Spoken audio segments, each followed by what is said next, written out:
Hey y'all, welcome back to my channel. Welcome to Adventures with Lynn. I'm so glad that you're here. I thought I would do a little evening skincare with you guys this evening. I wanted to catch you up to date on things that have been going on, a little life update, reason why I haven't been on my YouTube platform for a while, and just kind of let you know kind of what's been happening in the background. So grab a snack, be cozy. I'm sipping on a little salted caramel whiskey. If you saw my Instagram post, you'll know what this is about. So if you know, you know. Check it out. I'm on Instagram at adventures_with_Lynn, Lyn. I only spell my name with one N. So, anywho, let me go ahead and let you know what's going on. So, a couple weeks ago, the 83-year-old mom, if you're new here, I live with my 14-year-old grandson, my husband of almost 18 years, and second husband. My first husband is no longer with us. And my mom, who is 83, going on 84. I'm 61 for reference. I'll be 62 in February. She'll be 84 in March. I have a wonderful brother who is about 4 years younger than me that lives in Georgia. And we're pretty close, despite the distance. I'm cis. I'll always be big cis. But anyway, a couple weeks ago, Mom started having she's always had trouble breathing to a certain extent because she was a smoker. She has COPD and emphysema issues, and there's always something that she needs, a rescue inhaler or a breathing treatment. If she gets really sick with bronchitis and can't, get it all coughed out, she'll have a breathing treatment. Sometimes she has to go to the hospital for it. It just depends on how severe the virus is that she has managed to contract. But this didn't happen to turn out to be a virus like we thought. We thought it was an allergy sinus issue. She just wasn't able to produce or had to produce a lot of expectorating. It didn't turn out to be that. So a couple of episodes of passing out really clued us in that something else was at work here. So Tuesday of last week, she went to the ER because I've been asking her for about a week if it was time to go and see if we could figure out what the problem was. She kept putting me off. You know how older people can be sometimes. It's the virus.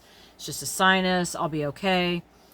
Well, when she started having to sleep in her recliner, that's when I started stepping up the pressure. We really need to make a decision here, Mom. Something is not right. Tuesday morning, she got up, had spent a horrible night trying to breathe, coughing, really a lot going on. Monday night, she had come upstairs for her shower. Her ability to climb the stairs was very poor. She did it very, very slowly. And when she got to the top of the stairs, she had to lean on the sink in order to catch her breath. The entire time that I was drawing her shower and getting her ready to get in the bathtub, she was trying to get her breath back. So again, she did not have a good night Monday night. Tuesday morning, she canceled her physical therapy appointment and said, okay, it's time. I think I need to go to the hospital. So took her to the hospital. Our local hospital, Berger, ran a battery of tests on her, kept her overnight. Wednesday morning, they ran an echocardiogram. The cardiologist called me and said, I'm concerned about her valve that she had replaced a few years ago. Would have been 5 years ago that she had a valve replaced and a pacemaker put in because post-surgery she couldn't manage her regular cardiac rhythms, so they put the pacemaker in. So he was pretty sure it was the valve that was causing her problems. No longer calling it an asthma attack, which is what he originally thought it was a severe asthma attack. We've never really had an asthma issue in our family. Now, I recognize people can develop asthma. Certainly someone who has been a smoker with COPD and emphysema can develop asthma. But I just did not believe that was the case. And as it turns out, it wasn't the valve either. So they decided, with my permission, because I'm her power of attorney, medical power of attorney, to transport her to Riverside Hospital in Columbus for additional cardiac support. They get there Wednesday night, get her settled. I spoke to her on the phone before we called it a night, and just using my e.l.f. Glow Reviver lip oil in Red Delicious. Doesn't have the Red Delicious flavor, which is unfortunate because that would really make this a outstanding product as opposed to just a nice product. But anywho, let me catch you up real quick on the skincare that I've used. I said I was going to do some skincare, and I started this video twice. I've been interrupted 2 times, once by my husband and once by the dogs barking out the window. So I just want to show you what I've used so far. I removed my makeup with my regular cleanser, and then I went in with my Yardley micellar water on a pad to get the rest of the oil and dirt off my face. Y'all, even when you double cleanse like I do, I use a makeup removing oil or balm, and then I use a cleanser, and then I still feel like I need to tone or use a micellar water. So that's what I did. $1.25 at Dollar Tree. You don't have to spend a lot on a micellar water. They're all the same. Okay? Save yourself some money. I then went in with a little eye stick. This is my Murray Under Eye Balm. It's a marine collagen eye balm, and I get it from Amazon. It is a really nice little balm. It drags a little.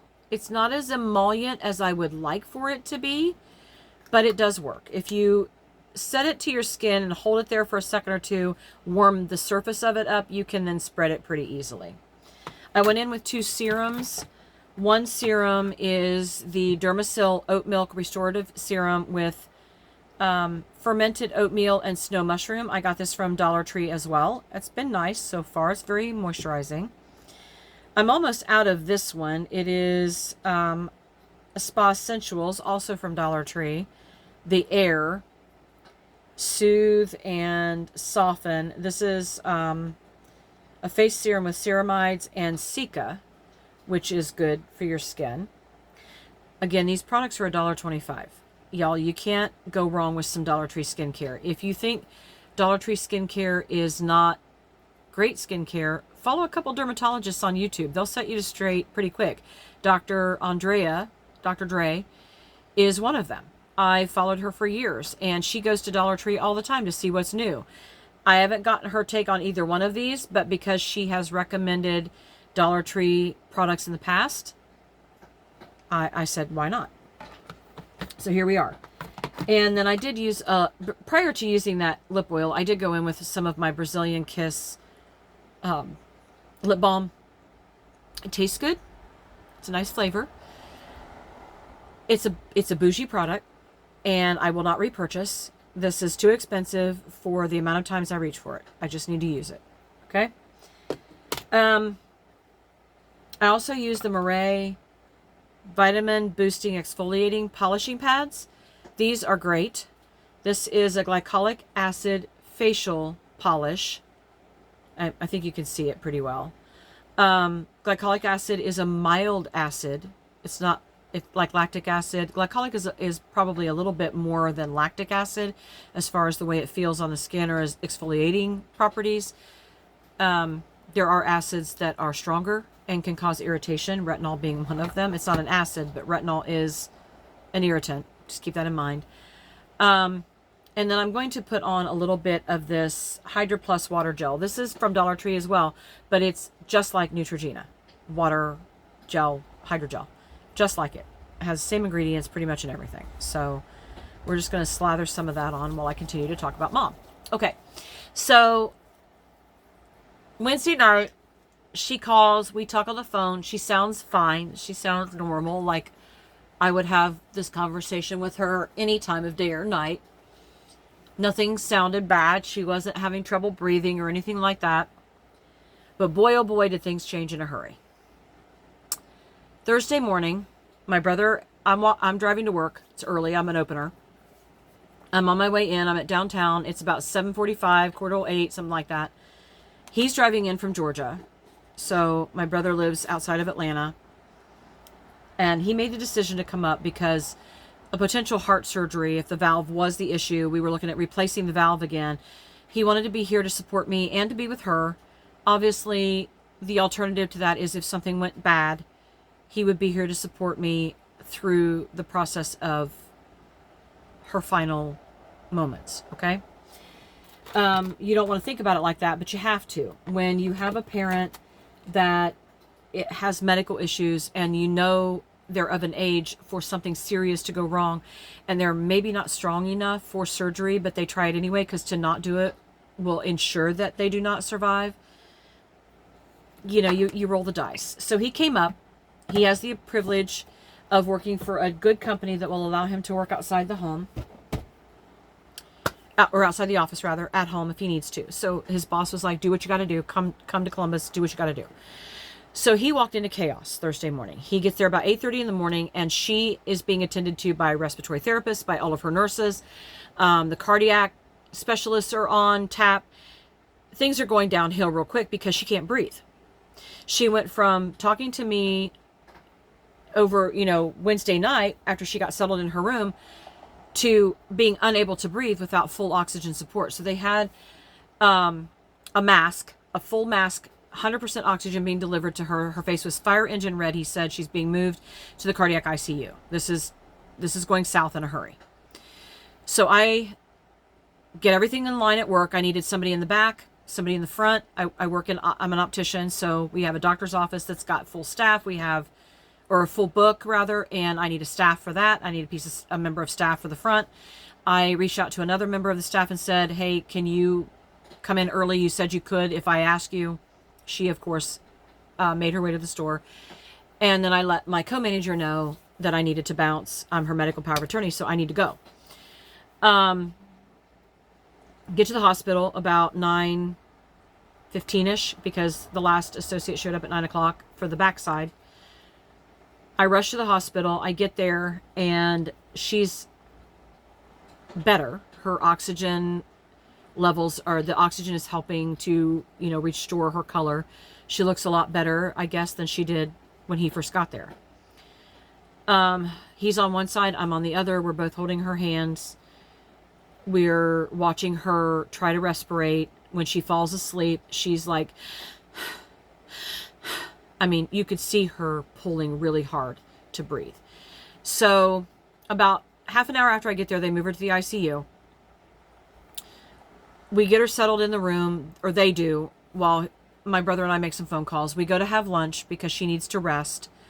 We're about an hour at lunch down in the cafeteria. We come back and we're followed in by the respiratory therapist who gives us some good news and says that your blood oxygen levels are way better. We're going to take this mask off and give you a nasal cannula.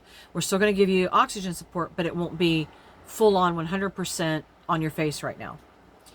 The cardiologist comes in and gives us the first report we've had since I spoke to Dr. Chen on Wednesday afternoon while she was still at Berger. They're still thinking the heart valve. They're going to schedule her for a TEE, transesophageal something or another. I can't think of the third term. If you're a medical professional, you might know that. I do eyes. That's my medical line of work.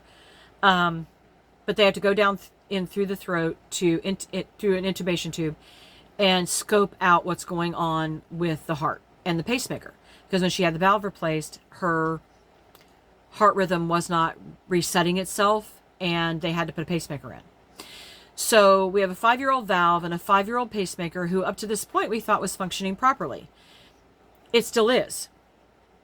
The ultrasound could not be performed because she could not lay on her back. She would go into respiratory distress. So they tabled that. That was supposed to be on Thursday morning. They tabled that, obviously till the afternoon, till she got better. That was actually Friday morning, not Thursday. I'm sorry, I'm getting my timeline mixed up. Friday morning was supposed to be the ultrasound. They couldn't do it. They decided they would schedule the TEE again for the next morning. Well, they decided not to do the TEE. They were going to instead go through her carotid artery. Couldn't do that because she has plaque buildup. Could not get the scope through the artery. She was unable to sustain laying on her back more than 30 minutes. It was a whole thing. So finally, they got a test done this yesterday. They did a stress test. And the stress test showed that it wasn't the valve. It was her pacemaker. They needed to put another wire from the pacemaker to another valve in her heart. So she had her pacemaker and a wire going to the valve that they replaced to keep the rhythm going. But they also needed to put another wire from the pacemaker to another valve in her heart that was not functioning properly due to some atherosclerosis.